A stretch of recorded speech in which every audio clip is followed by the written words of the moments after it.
ভাইয়েরা আমার কেমন আছেন সবাই? আসসালামু আলাইকুম।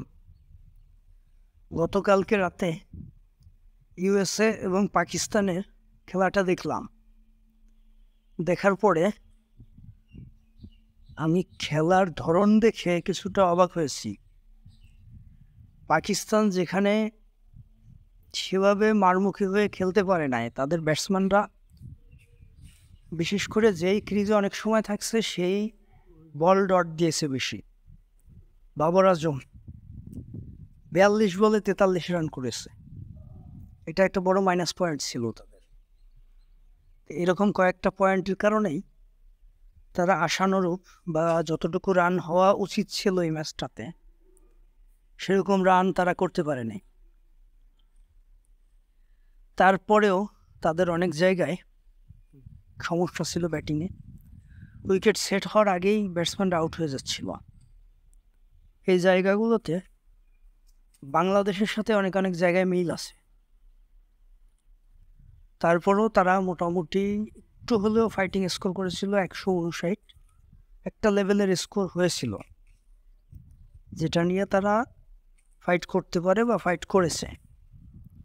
কিন্তু আমি যখন ইউএসএর ব্যাটিং দেখলাম আমি পুরাই শকড হয়ে গেছি যে এরা আসলে এত ম্যাচুরিড ব্যাটিং কীভাবে করল। এদের ব্যাটিং লাইন আপ এত সুন্দরভাবে, পাকিস্তানি এত বড় বড় পেস বল করে, যাদের বলের গতি স্পিড সব থেকে বেশি। তারপরে তাদের লাইন লাভ, সুইং, সব দিক থেকেই তাদের একটা স্ট্রংনেস আছে তাদের বোলিং সাইডে। সেই পাকিস্তানের বোলিংদের কোনো পাত্তাই দিল না ইউএসের ব্যাটসম্যানরা।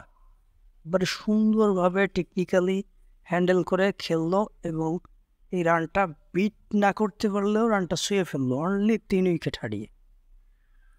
তো আসলে অবাক করে দিছে আমার।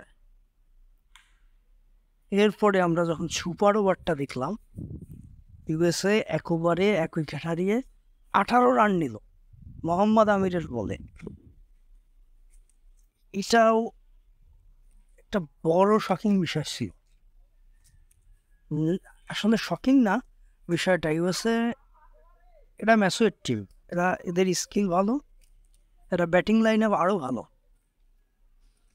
এরা 1 ওভারে 18 রান নিল, সেখানে পাকিস্তানের এত ব্যাটসম্যান 1 উইকেট হারিয়ে অনলি 13 রান নিল এবং এই সুপার ওভারের মাধ্যমে ইউএসএ ম্যাচটা জিতে গেল। এবার বিশ্বকাপে এটাকে কেউ অঘটন বলতে পারবে না। এটা আসলেই তারা একটা ভালো ক্রিকেট খেলেছে এবং সেটার রেজাল্ট তারা নিয়ে এসেছে। এটা কখনোই অঘটন হতে পারে না। এটা সম্পূর্ণ একটা ক্রিকেট ম্যাচ এবং এটা খুবই ভালো একটা খেলা ছিল। Well done play USA, this is the very good cricket. এটাই হয়তো ক্রিকেটের সৌন্দর্য, যে নতুন টিমরা নিচে থাকা টিমরাও টি-20তে ভালো করতে পারে, এটাই তাদের প্রমাণ। তো এই সেম সিচুয়েশনে যদি বাংলাদেশ থাকতো জীবনেও সম্ভব ছিল না। কারণ তাদের মাইন্ড সেট আপই দুর্বল, তাদের মেন্টালি তারা দুর্বল।